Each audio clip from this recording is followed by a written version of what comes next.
केजरीवाल भी पहुंचे बीजेपी के वरिष्ठ नेता लालकृष्ण आडवाणी को जन्मदिन की बधाई देने के लिए। दोनों खबर है, बिहार में जीत है महागठबंधन की, लालू नीतीश की, तो दिल्ली में आडवाणी जी का जन्मदिन है और वहां बधाई देने का तांता लगा हुआ है। दिल्ली के सीएम अरविंद केजरीवाल भी पहुंचे, राजनाथ सिंह मौजूद हैं वहां पर, फोन भी शायद आ रहा है बिल्कुल, और कुमार विश्वास भी नजर आ रहे हैं फ्रेम में। और देखिए कि राजनाथ सिंह वहां पर मौजूद हैं अभी भी, और अरविंद केजरीवाल ने जन्मदिन की बधाई दी है लालकृष्ण आडवाणी को। अमित, सवाल एक और अहम हो जाता है यहां पर। मैं रुझानों की बात करूं तो आरजेडी 75 पर आगे है, जेडीयू 68 पर आगे है। 7-8 सीट का फासला है। ये 7-8 सीट का फासला सरकार पर असर डालेगा, सरकार की तस्वीर पर असर डालेगा। जी बिल्कुल नहीं सुमित, देखिए आरजेडी अभी उस स्थिति में नहीं है कि अकेले दम पर सरकार बना पाए, इसलिए कोई ऐसी स्थिति नहीं होने जा रही है। नीतीश कुमार अगले सीएम के रूप में शपथ लेने वाले हैं बिहार के। भले ही आरजेडी, लेकिन देखिए आरजेडी के लिए एक बड़ा प्लस पॉइंट तो है लालू यादव के करियर के लिए, या यूं कहे कि आरजेडी के लिए और उनके दोनों बेटे के लिए। अब अगर नीतीश से कम सीटें रहती, भले वो सरकार में शामिल रहते, लेकिन कहीं ना कहीं लालू यादव एक प्रेशर जो बनाकर रखना चाहते हैं, भले वो सीएम ना रहे, लेकिन सब कोई जानता है कि सरकार में उनकी चलेगी और जमकर चलेगी। तो लालू यादव भले ही 2 सीट से आगे रहे, 5 सीट से आगे रहे, उनका आगे रहना जरूरी था आरजेडी के लिहाज से, लालू यादव के लिहाज से। और अगर नीतीश कुमार आगे रहते तो हो सकता था कि कहीं ना कहीं लालू यादव जो चाहे वो चीजें ना हो। अमित, मुझे ये बताइए कि ये लालू यादव की जो जीत हुई है 75 तक पहुंच रहा है उनका आंकड़ा, मेरे ख्याल से उन क्षेत्रों में जब आप गए होंगे, क्या एक 95 का दौर वाकई दिख रहा था, महसूस आप कर पा रहे थे राजनीति के लिहाज से?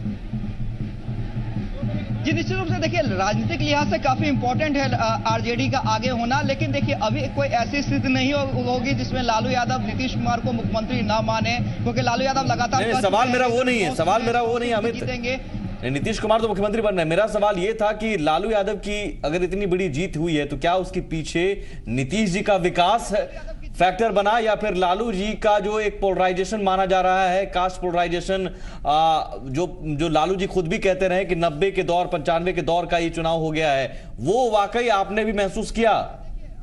लालू यादव की ही जीत मानी जाएगी, क्योंकि जो चुनावी एजेंडा लालू यादव ने तय किया, चाहे वो आरक्षण का हो आरएसएस के बयान के बाद, या फिर बैकवर्ड वर्सेस फॉरवर्ड की बात हो, और लालू यादव डटे रहे, लालू यादव दोनों बयान पे डटे रहे और पूरा चुनाव उन्होंने इसी मुद्दे पर लड़ा है। रवि जी, क्या ये लालू यादव की जीत मानी जाएगी? क्या माना जाएगा कि बिहार में चुनावी माहौल जो है वो लालू यादव ने सेट किया?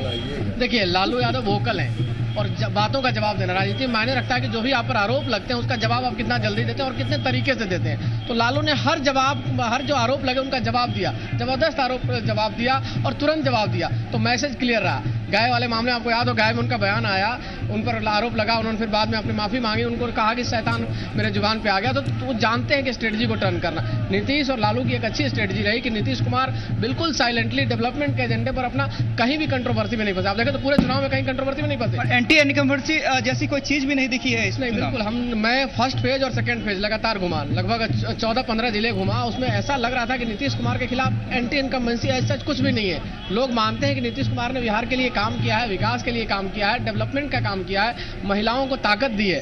तो महिलाएं खासतौर पर, नौजवानों में खासतौर पर लड़की जो थी उनके साथ खड़ी थी, और तमाम वो लोग ये मानते थे कि नीतीश कुमार ने काम किया और कर सकते हैं। बेसिकली क्या होता है कि चुनाव में जीत का मायना इसलिए होता है कि आदमी को उम्मीद होती है कि आपसे कि आप कर सकते हैं। ये उम्मीद नीतीश कुमार से बिहार के लोगों को था, और पिछले बार प्रो इनकम्बेंसी था तो 200 से ज्यादा सीट लाए, इस बार नीतीश जी ने कह भी दिया था कि जो भी बिल्कुल। अमित, अगर आप तक हमारी आवाज पहुंच रही हो, और वहां पर हालांकि जश्न मना रहे हैं कार्यकर्ता काफी, अगर आप तक हमारी आवाज पहुंच रही हो तो ये बताइए कि आरजेडी के लिए, चूंकि केवल आरजेडी महागठबंधन में ही बड़ी पार्टी नहीं है, इस वक्त बिहार विधानसभा में सबसे बड़ी पार्टी के रूप में उभर रही है आरजेडी, तो इसके बाद क्या समीकरण हो सकते हैं बिहार की सियासत में?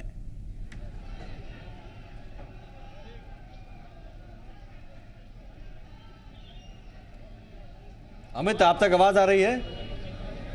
जी देखिए, निश्चित रूप से राजेश, आप जो सवाल कर रहे हैं कि बिहार विधानसभा में सबसे बड़ी पार्टी के रूप में उभरी है आरजेडी, या जो आसार हैं उससे यही लग रहा है कि बिहार विधानसभा में सबसे बड़ी पार्टी आरजेडी होगी। इसके आसार साफ हैं। देखिए, लालू यादव का दबदबा सरकार में रहेगा, इससे इनकार नहीं है। लालू यादव जिसे मंत्री बनाना चाहेंगे वो मंत्री बनेंगे। नीतीश का हस्तक्षेप निश्चित रूप से रहेगा, लेकिन उतना ज्यादा हस्तक्षेप नहीं रहेगा। और देखिए, ये एक ऐसी स्थिति है कि ना लालू के बिना नीतीश सरकार बना सकते हैं, ना नीतीश के बिना लालू सरकार बना सकते हैं। तो निश्चित रूप से एक एज है, पार्टी एक तरह से आरजेडी के हैं जिंदा हो गई है। चैलेंज लालू यादव के लिए है, क्योंकि एक जो आरोप उन पर लगता रहा है जंगल राज का या उनके कार्यकर्ताओं पे, उसे वो कितनी जल्दी वो परसेप्शन को दूर कर पाते हैं, ये चैलेंज है आरजेडी। बिल्कुल, ये इसी सवाल के साथ मैं अशोक जी के पास आऊंगा। देखिए, हमारे साथ सुमित रवि जी हैं जो कुछ खबर ब्रेक करना चाहते हैं। जी रवि जी। अभी देखिए, एक खबर आई है कि 4 बजे प्रेस कॉन्फ्रेंस करेंगे नीतीश कुमार और उसमें सारी बातें अपनी रखेंगे। तो 4 बजे ये माना जा रहा है कि ज्वाइंट पीसी होगी, क्योंकि नीतीश कुमार के घर पे पीसी होगी। इसके पहले भी जो पीसी हुई थी, जिसमें ज्वाइंट पीसी हुई थी, नीतीश कुमार के घर पे हुई थी। तो माना जा रहा है कि लालू जी भी होंगे और कांग्रेस का भी कोई सीपी जोशी होंगे। तो ऐसा माना जा रहा है कि ज्वाइंट पीसी, क्योंकि शुरुआत से ये कोशिश नीतीश कुमार की रही है सीट बंटवारे का। आप ध्यान रखिए कि सीट का जब अनाउंसमेंट करना था तब भी ज्वाइंट पीसी की, और तमाम मुद्दों पर एक साथ दिखने की जो परंपरा थी वो एक आदत लगी थी। चाहे मंच पे देखिए, रामलीला जो मैदान था यहाँ गांधी मैदान में जो कार्यक्रम हुआ, उसमें सोनिया गांधी, लालू जी, नीतीश कुमार और तमाम लोग मंच पे दिखे। तो कोशिश थी कि एक साथ दिखा जाए, कोई मतभेद ना दिखे। तो आज भी कोशिश यही होगी और 4 बजे की पीसी खबर आ गई है।